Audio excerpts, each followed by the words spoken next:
Hi friends, तर आज आहे माझ्या बाळाचा म्हणजे ऋग्वेदचा वाढदिवस आणि त्याची थोडी शॉपिंग करायची होती. त्यासाठी आम्ही बाहेर गेलो होतो आणि वाढदिवस म्हटल्यानंतर खरेदी आलीच. त्याला घड्याळ हवं होतं, त्यासाठी आम्ही इथं घड्याळाच्या दुकानामध्ये आलो होतो आणि त्याने एक घड्याळ घेतलं तिथं. ते त्याला खूप आवडलं होतं. हे बघा, पाहू शकता. त्यानंतर त्याने ते घड्याळ घालून देखील पाहिलं. त्याला ते परफेक्ट बसलं होतं आणि नंतर त्याला कपडे पण घ्यायचे होते. त्यासाठी आम्ही कपड्याच्या दुकानामध्ये गेलो. त्याला टी शर्ट हवा होता आणि pant.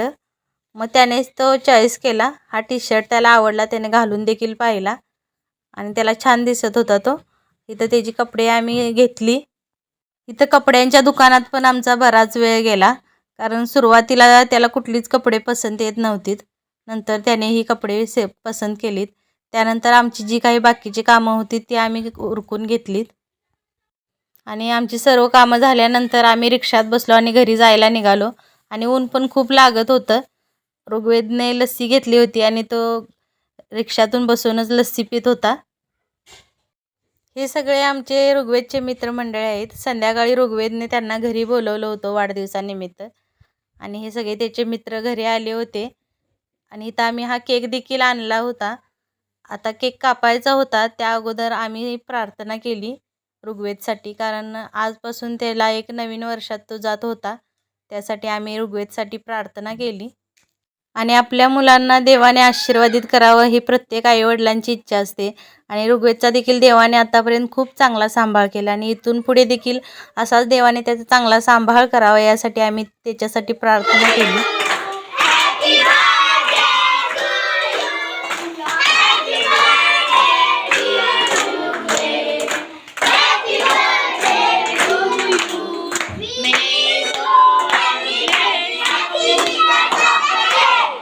May God bless you.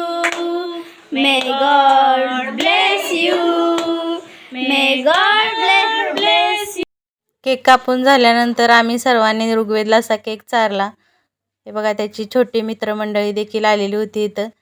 सर्वांनी ऋग्वेदला केक चारला आणि अशा प्रकारे त्याचा आम्ही बड्डे सेलिब्रेशन केला. वेदाने देखील आमच्या त्याला केक चारला आणि मुलांनी त्याला केक चेहऱ्याला लावला होता.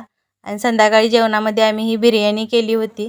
तर आजचा व्लॉग तुम्हाला आवडला असेल तर नक्कीच लाईक करा.